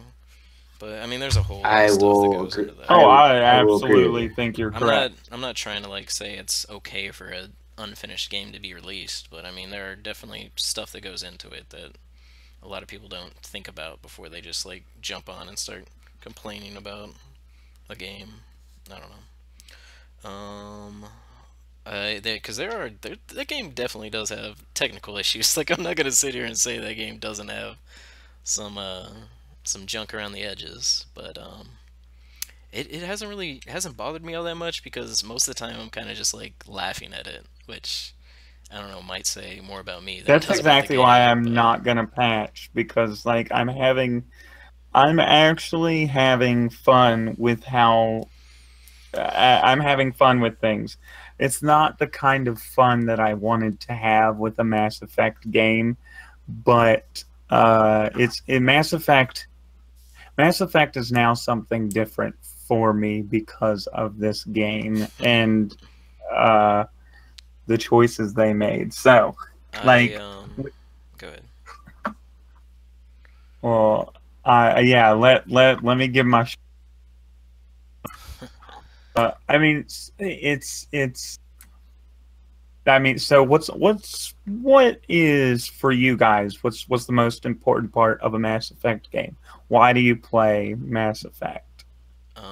For me, it's just always been narrative and characters. Like, just if you tell me a good story and you have good characters in it, like, I'm gonna be happy. And this one's doing that. Agreed. It's definitely my least favorite Mass Effect game, but that's like saying, what's your least favorite, like, I don't know, your least favorite Star Wars movie or something. Someone's gonna like jump on the originals for being Obviously, crap. Episode 1, like, But I mean, hands it's like down. Yeah, we it's like cannot saying talk about that. it's like saying It's definitely Episode 3. it's your least favorite of the like something that you love that much. I don't know, like your least favorite Lord of the Rings movie, I like gotcha. something like that. Like it's still something that adds to that universe, and I really enjoy like the writing and everything in that universe. So It's like how Pirates 4 is my least favorite. okay. Why is this Oh, wait. happening to me right now? No, sorry. Pirates of the Caribbean 2 is my least favorite. Sorry. 2, yeah. But I don't know. I'm really enjoying playing it, and I think that I understand people's bitching about like or not bitching. That's probably not the right term because there are technical issues, like complaining legitimately about the technical issues and stuff. But like when people Well, like bring in the writing and stuff, like I think the writing has been good. Like the loyalty missions have been here's the interesting and thing. everything. I asked the question because I pretty much knew the answer because it's the same reason I'm playing. Yeah. The narrative, the story, the characters. I think it's a lot of the same things Britt likes about the series as well. Yeah. So an important part of that, it didn't used to matter back when it was text across the screen. We listened for sound cues and we relied more heavily on the text to convey emotions. So, it would have been weird if, like Final Fantasy VII, when Ares dies, there's almost the facial models in that game don't really show expression very well. So, we relied on things like music to set the tone. And if the Golden Saucer theme had played there, it would have thrown us off. And they would have lost us in that moment. Instead, it became this huge defining moment for a lot of gamers. And with this Mass Effect game, the choice they made with the animation and the facial animation especially, totally destroyed the narrative and the characters for me because they lack emotion. They don't emote at all. Sarah Ryder grits her teeth and smiles at at everything. She gets super terrible news that would break a person emotionally, and she just has a blank face. Honestly, and I understand they made addressed a whole I lot hear of that they added shadowing to the eyes, and somehow that fixes a lot of it. If they fixed some of the glitches with the eyes, and they also fixed some of the facial expressions that they muted from the first patch. I'm playing the male writer, so I don't have a whole lot of the face issues that I guess come along with the the smile, you know, the female writer and stuff. But the eyes were bothering me a lot when I was just like playing it, just like picking at I me a little had problems bit. But with the what's patch her fixed that a face? whole lot. PB? So that the girl with the blonde hair, Cora? Cora. Yeah. The first time I see Cora, she walked in the room, and I thought her eyes were bulging out of her head, and I just died. Like, Jeez. she walks in like some cracked out idiot, like Yeah. just all excited, and then what's the Addison? I think Yeah. add something. Yeah, Addison. Her eyes were throwing me off too. Everyone else just it's not so much their eyes as just their lack of, you know, the aliens emote for the most part, but for some reason the humans do not. And I Yeah. think I know they didn't do mocap for the game. They are not like you usually would do. They used algorithms to Yeah. string together There's a whole bunch of the stories out there about that. which is fantastic. Like Mhm. that, that's from a technological standpoint, I think that's awesome. But it kind of killed. I just can't care about those things that are going. I honestly have no idea what's going on in the story, and I really want Okay. to, and I really hate that it's like how that. how far are you into it? I'm on the snow planet, which is the most Okay. god awful, terrible, boring slog Man, in a game since Skyward Sword's opening. Eos was like me for that. Eos was the most boring planet. I thought Volid or whatever was pretty cool, the snow planet. But as far as you're saying about I mean, the game looks great. There's yeah, weird issues, environments and stuff. like they changed engines, but a lot of the old glitches are still there. Like a scene will end, or like they switch camera angles, and it feels like the game switched camera angles too early, or a character's dialogue will get cut off I in do the get that switch, a little bit. and then they switch camera angles, and like 20 seconds later, items are still popping into the new angle in a cutscene. Yeah. Also, being locked into a cutscene, I hope they fix the part where you will get locked into dialogue while enemies are attacking you. That hasn't happened to me yet. That's crazy. Same. It hasn't happened to me yet. I've just seen a lot of video of it, and I'm just like, I that think better you never can- happen I to think me. you can force that to happen for sure, but like if you try to like do something like that, but it doesn't. That would seem like there's a lot of hardcore mess with the situations. speed run though. Oh, Like, I speedrun just of ran Mass by- Effect. Like, I just ran by all these enemies, and then I Yeah. got to the NPC I needed, but everything's still shooting. If you're trying to speedrun Mass Effect, you're playing the game wrong. Just saying. But yeah, I'm not having those same issues with, I guess, with the story or like relating to the story of the community or the characters as you are. I don't know. I guess just maybe that's not as big a deal for me. So I feel like all that build up is still there, and as long as the writing is good and like they're conveying an emotional like message or whatever, like Liam could jump off a cliff or get sucked down an airlock, and I would not care. Wait until you do Oh my his God. no. Wait until you do his loyalty mission. His loyalty mission is freaking Oh hilarious. God, Oh, God. I hated Liam's loyalty mission. You did? I swear It to was God, I gonna- amazing. It was It hilarious. was funny, but it was hilarious. But I almost wanted to punch the guy like twice. Liam's my bro. He's like one of my favorites. But you guys, like, you guys this stop is picking like, on Liam. remember, like, I also like accidentally, like, so I don't remember. I think it was Mass Effect 2. I was trying to romance Tally, and like I accidentally romanced the mechanic dude. Like, Accidentally, yeah.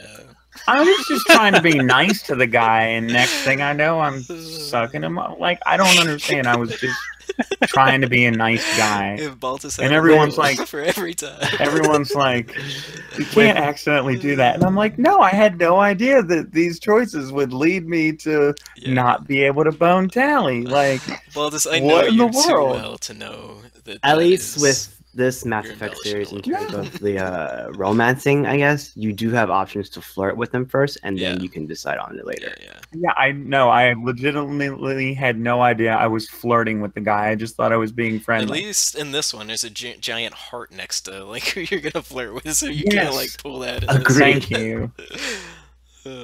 But yeah, I'm really enjoying it.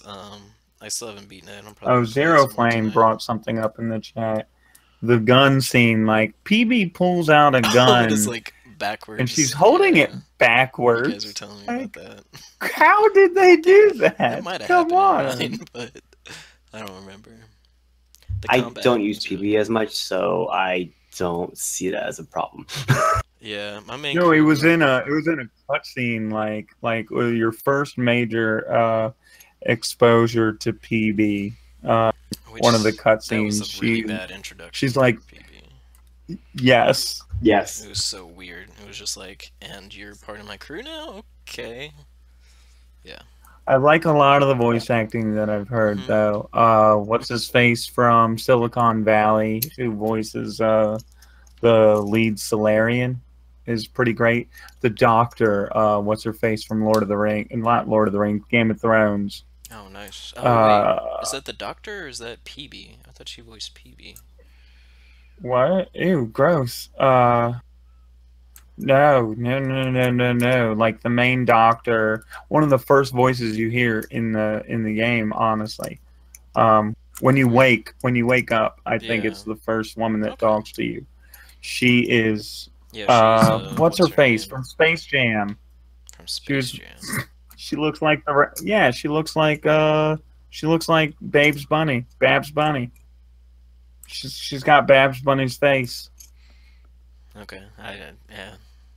You haven't seen the meme? Come on. No, I guess not. Oh my god. You're killing me. I thought she voiced PB though, so I was wrong there. Jane in The Walking Dead Telltale. Yeah, I'm Natalie really enjoying it. Dormer, that's her name. Yeah, she voices the Doctor, not PB. Yeah.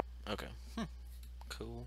I know the main guy voice actor doesn't have a whole lot of credits, but he was the voice of the dad in Octodad, and Sarah Ryder, the female like main character, was a voice of like the mom in Octodad. So it's kind of crazy. Wait, who was the mom in Octodad? Sarah Ryder. Or I know Oh, she was snap. in Octodad. I don't know if she was exactly the mom, but I love Octodad. There's I posted in Discord the comparison. Just so you can. But yeah, I'm getting a lot of enjoyment out of that game. I know Britt really loves the Mass Effect series. You should pick it up when you get some time, Britt. Which And when it's cheaper. Time, but I'll pick it up. So I want to play. I've got like Nier and Neo that I really want to play. I really want to check out Nier. Or is it Nier? Yeah, Nier. Yeah. Automata. Oh, that looks so good. Yeah. Yeah, Nier's probably the next thing I'll check out. Like after I'm done with Final Fantasy stuff, probably, or maybe before that. I don't know. Yeah, I'm waiting till after the marathon. I'm waiting on Persona 5 after the marathon for sure. Which I guess would be a there good, goes the rest of your year. Yeah. Actually, yeah. Persona 5 I really want to play as well. I guess we can jump to that. Yeah. None of us have picked up Persona 5 yet, but I think a lot of us are wanting to play. Have any of you played a Persona game? No. This will be my first Persona game. Calvin has. Okay. Yeah. I have Persona 4 Golden for Vita, and I'd say I've probably put 25 hours in. I'm pretty sure I'm not even a 10th into the game. Like, it's been a very slow grind of walk to school, go to class. Like Persona, I would say like it's Persona 4 at least it feels really good. But it's just an RPG about the most mundane crap. It's like if Louis C.K. made a video game. One of the reasons I was so excited about 5 and why I'm still really looking forward to it is I've read a lot about how it seems like in older Persona games, it has a very slow start to like get into any type of actual gameplay. But apparently with 5, they did major improvements on it, and it moves much faster. Yeah, if you thought Skyward Sword had a slow beginning, then Persona 4 definitely you wouldn't like that. I watched I guess a little stream of this game, which is ironic, but Giant Bomb did a stream of like the first, I guess like the beginning of the game or whatever, like the first couple days or whatever, and like the setup is really interesting. Like I don't know, I don't know if all the Persona games have that kind of like mystery like high school setup or whatever, but I don't know. It It's seems like I something know I'd four like to. had something similar to it, but Yeah. 3 was just meh. Yeah. But what I mostly wanted to talk to is about the Persona 5 like streaming like ban stuff like on it. You guys have probably heard about this for the most part. Yes. It's just so crazy to me in like today's It age really that pisses me it's off. like you're not allowed to stream it. But I guess I mean if we think about it from like even trying to think about it from like the Japanese like culture, I can't guess it doesn't justify make it from sense. that. Yeah. Like it's such a disservice to me to Yeah. the To audience. us, what we do. Yeah, it's- exactly. And to like, there an entire like industries like popped up over like streaming games like that. That is Twitch to have something like this. Like, And just it's like ridiculous. it's a solid fact that streaming has helped a lot of game Yeah. sales. Yeah. Like Persona, I would- okay, yeah, it's a big release. It's gonna sell, but like in the it's- East, sure, but how's it Yeah, going to do here that's in true. the West? But yeah, like it's such a disservice to the community that's formed over the past like 5 years. Okay. So what we're talking about is, if you guys might not be aware, Atlas released a bunch of restrictions on what you can like stream and all that stuff from Persona 5. And if you want to stream from the PlayStation 4, which I've been doing a lot lately, like it's just straight up blocked. You can't even stream using the PlayStation 4's like Twitch app or anything. Like it literally won't let you, which is freaking ridiculous. But let me read. I want to read a list of these like guidelines that they have, which are just insane. No major story spoilers. You just can't like apparently stream the story, like anything important that happens in the story. Must not focus solely on cutscenes. Animated scenes should prominently feature dungeon crawling, spending time in Tokyo. You can post straight gameplay. Good advertisement. Yeah. And you can't post or you can't stream anything after the in-game date of 7/7. So apparently like that's like a calendar date in the game. You can't like stream anything after that, which apparently Atlas has like threatened. I don't know if they actually have yet, but like taking down videos of like anybody like streaming past that. That's mostly like YouTube. I don't know what they've done like for Twitch or anything, but I don't know. Probably It's just have done crazy. anything for Twitch. I've That's seen like people the stream it. You, That's like the sorry, percentage not of for Twitch, you're saying? like I think it's like a quarter of the game or a Okay. third. I read something like that. I think it's about 15 hours into the game if you like know what you're doing. I believe. Dang. Like, I don't know. It's disappointing because this is a game that I, like, maybe want to stream. Because, like, if you're playing that game for that many hours and, like, you have access to community to stream to and all that stuff, like, why not stream it? And this just takes that away from you. I don't know. I mean, for a game that is like notorious for being over 100, 200 hours, 14, 15 hours is nothing. And they say it's because they're worried about spoilers. Well, if people are worried about spoilers, they have the choice to just not watch. So Yeah, exactly. Like, I don't know. they're worried more about people watching They the know game instead of internet playing it. exists, right? It worried me. So GTA 5 had some similar. GTA 5 had some guidelines. It was mainly you could stream it, but don't. Okay, so like if you had a YouTube channel, you couldn't put up just the story cutscenes on your YouTube channel, and if you were streaming it, you had to actually play the game. You couldn't just stream the cutscenes. Square Enix has similar guidelines for Final Fantasy 14. you have to overlay a specific line of text if you're playing Final Fantasy 14 online. I don't know if you still have to, but at one time you had to have a specific thing somewhere on your screen stating it's Final Fantasy 14 and it's copyright Square Enix. Jeez. So it's been weird seeing stuff like that. When I first tried to, you mentioned the PlayStation blockout. Yeah.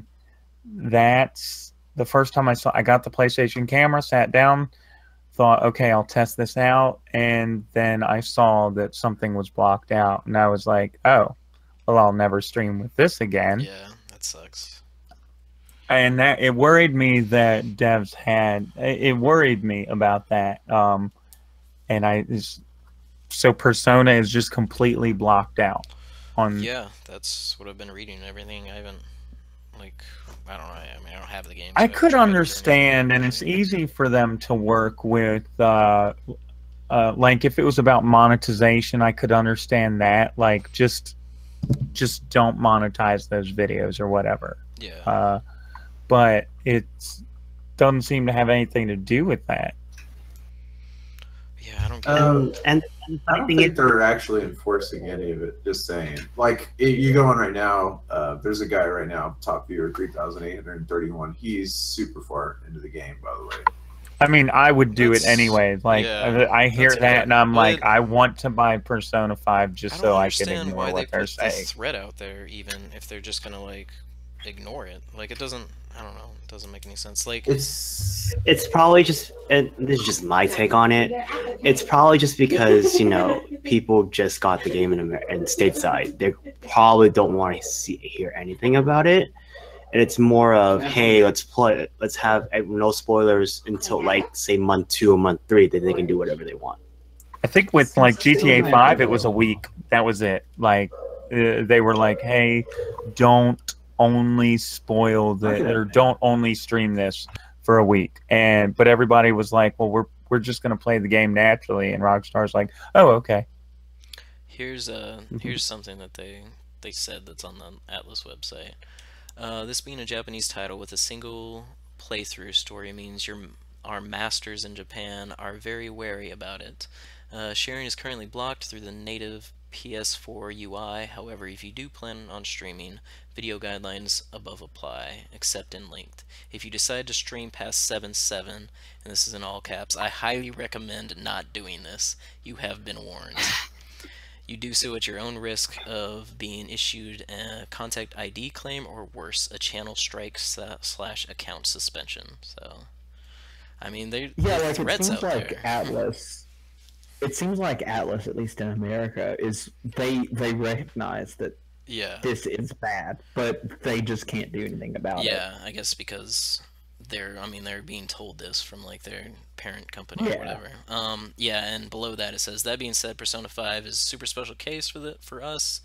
We're in ongoing discussion about how our policies may evolve in the future. Thanks for reading and good luck in the metaverse. So yeah, they definitely know that this is kind of ridiculous. So yeah, hopefully we see something in the next couple of months that just like opens it up or something. But I definitely don't see like other games really going down this. I think this is like a special case, like they say. But I hope that maybe like other developers like. And it's probably because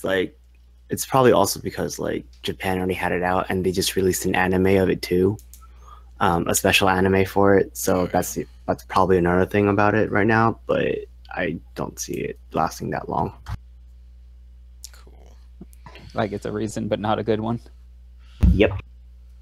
So, like, on a bit of a tangent, Baltus was mentioning, like, for Final Fantasy 14, you had to display like copyright and whatnot. Yeah, which is weird because already on Twitch you have the functionality through Twitch where you select the game, so it says in big letters when you go to the channel, Baltus playing, and then what you're playing. It's not every stream service, but true.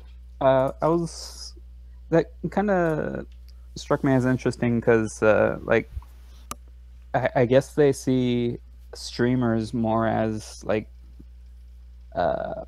more professional kind of people, I guess, and like not so much as the consumers of the game. Like it seems like I they're think it's mostly thinking just they're like reviewers and stuff. I think it's mostly them wanting to protect people from spoilers, which is like a valid thing. I mean, guess, for to 14 do, specifically. Oh, for When 14. they were It talking about is?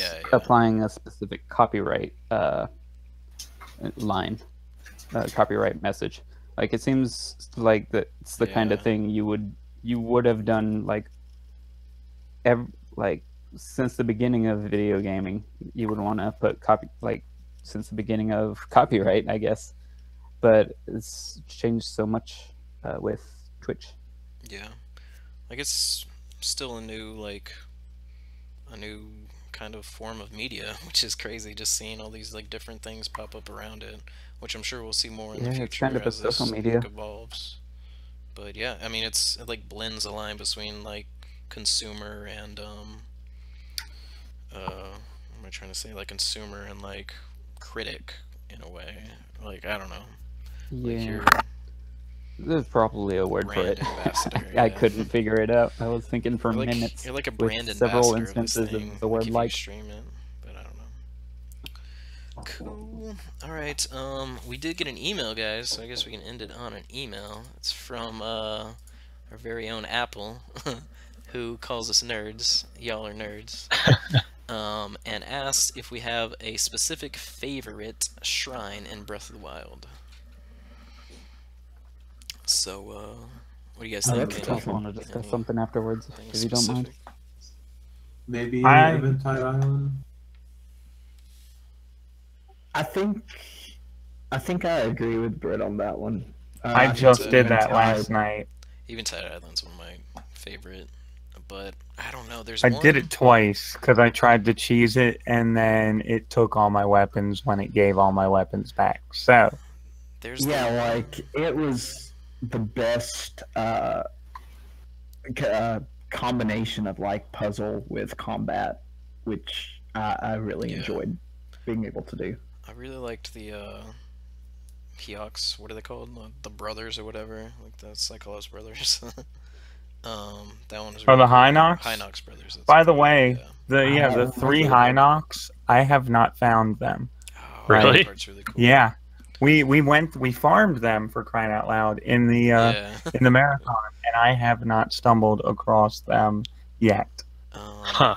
There's another shrine. This might be like my favorite like way to activate it or whatever. Maybe, I don't know. There's a lot of cool ways to like activate the shrines, but the one that you have to have struck by lightning was like super cool. So you just like take off your metal stuff and put it on top of it. Like I don't remember the shrine specifically, but I know my favorite probably area of a shrine. There was one in I think it might have been in the Hebrew Mountains, but it was like inside a Leviathan skeleton. I know Britt will know what I'm talking about. Since yeah. I'll be right back. My favorite one is definitely where the Goron is like, I'm trying to find the secret, and he's like hammering away at that wall. I'm kidding. I'm just stuck right now trying to figure out how the hell to get through there. Yeah, man. Yeah, I'll figure it I out. love the shrines in that game, and like the shrine quests in particular are like so good. Like every one of them's pretty interesting. Oh man. All right. Back to Persona 5 for a second. I know we were like talking about the streaming stuff, how ridiculous that is, but I think most of us are like really excited to play Persona 5. So like I'm gonna get it and probably play it for like 120 hours or whatever the hell. But yep. Cool. You guys got anything left to say about Zelda or anything else before we call it? I think Jagger had something, but he's gone at the moment. Yeah.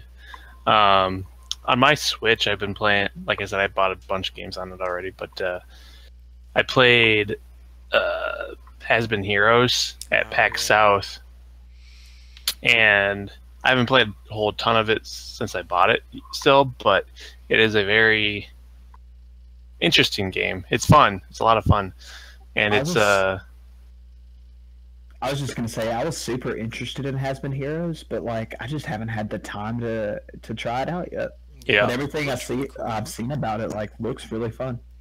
And I like how it's a game similar to Isaac and whatnot, where it's like everything resets after you die. Instance based or whatever, kind of, or like so it's always random. Like a roguelike in a way. Yep. Cool. Yeah. And then you can build up on things too, so it's pretty cool. I'm gonna check it out. I think it's $20 on the Switch right now. Yep. Cool. And then Baltus was saying how pretty I Am Setsuna is, and it definitely is, and it reminds me a lot of Golden Sun. Oh, really? Dang. I'm gonna have to check that out. And Golden Sun is one of my favorite games, so I think I'll really enjoy Setsuna. Mine too. I freaking love Golden Sun. Isn't the combat in not Golden Sun, in I Am Setsuna kind of like Chrono Trigger? Yeah. Nice. That's a pretty big draw. I'm gonna have to check it out. Oh, Jaga's back. Do you have any parting words, Jaga? Yeah, I wanted to talk about a event I'm hoping that I'm starting to organize next month. Everyone loves community marathons, right? I want to get the community involved in another marathon, and I did this kind of last year. We did a fundraiser for people to raise money for people to go to the summer marathon. I want to do that again this year. Starting to I'm just gonna go like one person at a time, kind of, and just like focus on raising money for one person, and then just my goal is to raise 600 per person. So the first person that I'm going to be helping out is Blau Major, and we already got a bunch of volunteers. We have like 13 people already volunteering, and Balta's already volunteered. Of course, Blau just so happened to be the first one to well, technically I volunteered first, but Blau Major was the first non-Jagger to volunteer. And yeah, I'm not entirely sure what channel it's going to be on, because like I was thinking about doing it on TSG Presents, but like I'm not entirely sure if I'm comfortable with doing marathons for non-charity, if you know what I mean, like on TSG channels. But I guess TSG Presents is a little different. I don't know. I'm still mulling over that. It's probably going to be on a personal channel. But it's going to take place early May, and there's still plenty of time to offer to volunteer. Just get in contact with me, either through the Discord or DMs or on Twitter at Jagger Original. And let's see, is there anything else? Awesome. There's no real theme or anything. It's pretty much just a potpourri of whatever I guess identifies you as. I know that was a like lot whatever of fun game last you year. Identify with, I suppose. Yeah. Yeah, it was a lot of fun last year when we did it. I think we did a bunch of like community games and stuff. Like I remember doing Rocket League, and that was really fun. So yeah, I'm definitely down to exactly. help. Pretty much. It's great because those kinds of games like Rocket League and Viva Pinata aren't really gonna fit into a theme of a marathon. Yeah. And it's good to have those kinds of things to get the community together and just bring new things to the table, I suppose. Awesome, yeah. I'm looking forward to that. You said it's gonna be early May, probably? Yeah. Cool. Not sure on the dates yet. I was thinking late April, early May probably seems better. Cool. We'll look forward to that. Alright, and yeah, we'll probably have some more information on that as it gets closer and as Jagger gets stuff, schedule and all that stuff, so. Cool. So let all your friends in the TSG community know, like, we helping each other out. Yup. Alrighty. Sounds good. Anything else you guys wanna say? No, nothing. Just silence. No. Okay, cool. Nope. Well, thank you guys for showing up to this podcast. I think it's been about 2 hours. I said I wanted to go about an hour and a half, so we overshot that a little bit. Nailed it. But I blame right. Fiona's. Yeah, Deli. I blame Fiona's email. That's what did it, I think. Oh yeah, the emails that did it, Rob. Yeah, dang it, Rob. That's super long email. All right, guys. Well, we're gonna try to do one of these every month. So, I'm gonna say that right now. Yeah, I want to say it. If I say it, if I get it out there, then it has to be. You have to hold it. We did say that in hold January. me to it, right? Did we say every month in January? Damn it. Well, I'm saying it Yeah, for I'm real pretty now. sure we're No, going to bro. every month. Did we say Every it single back do a in podcast, August. So. Not necessarily every So the month next in the podcast same in year. September. Right after Final No. Fantasy, probably. Guys, We hold can me still to do it. February next year. It's happening, guys. It's happening. So Maybe eventually we'll have a podcast from every month in the year. Yeah. yes. There we go. I like That's that. what we're shooting for. All right, guys. So yeah, thanks for showing up. Thanks for keeping the chat active and listen to us talk crazy about video games. So we will see you next month for our next podcast. Peace out. In theory. Is the Minikitty still streaming? Oh, I think she is. Yeah. You guys go over. She's streaming. What is she streaming? Persona 5. Of course. Speaking of, Dang. Raid. Yep. There you go. Go check out Mini Kitty stream. So we're gonna end this. Thank you guys, and we will see you laters. You.